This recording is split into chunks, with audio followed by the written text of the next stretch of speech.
For today's video, magluluto naman tayo ngayon ng napakasarap na pork sisig. Sakto itong partner sa mga inuman at paborito ko rin tong ulam. Kaya kung mahilig ka rin sa sisig, tara simulan na natin ang pagluluto.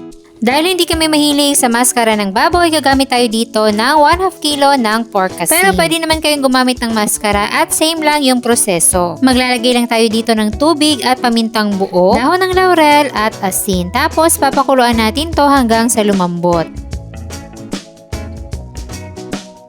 After 20 to 30 minutes, i-check na natin at kung malambot na, pwede na natin yang hanguin.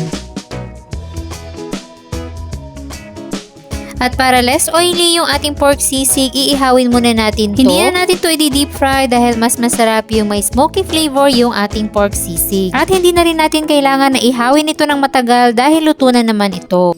Antayin lang natin na mag-brown at tumipis ng konti yung kanyang taba para hindi nakakaumay. And then, hihiwa-hiwain na natin yan sa maliliit na piraso.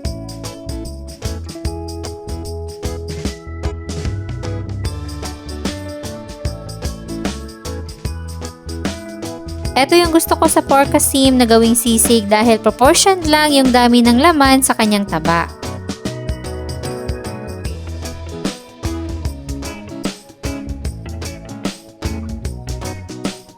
So after natin yan ma-slice ng maliliit ay magtitimpla na tayo. So maglalagay tayo dito ng minced na sibuyas, siling green, calamansi juice, at konting mayonnaise. So konti lang din yung nilagay namin dito dahil hindi kami masyadong mahilig sa maraming mayonnaise.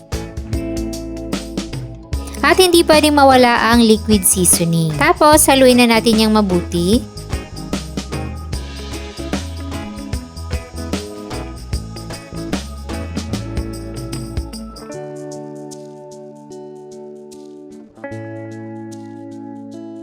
At kapag sakto na para sa inyo ang timpla, magpapainit na tayo ng ating sizzling plate. Kapag mainit na, lalagyan natin yan ng konting butter. Then, pwede na natin ilagay yung ating pork sisig. At syempre, kapag sisig, kailangan mayroong itlog.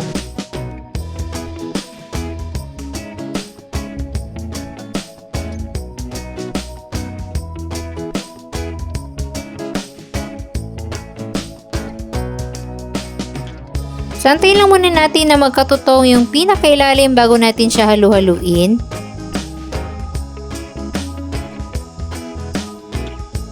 At ayan, ready to eat na ang ating napakasarap na pork sisig. Pwede kayo magluto nito ng maramihan, ilagay nyo lang sa ref, stock nyo sa freezer. At kapag mayroong biglaang bonding o salo-salo, ay initin nyo na lang.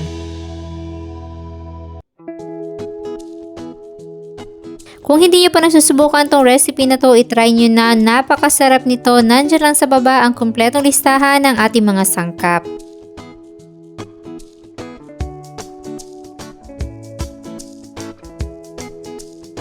At sana'y nagustuhan nyo ang ating recipe for today. Enjoy!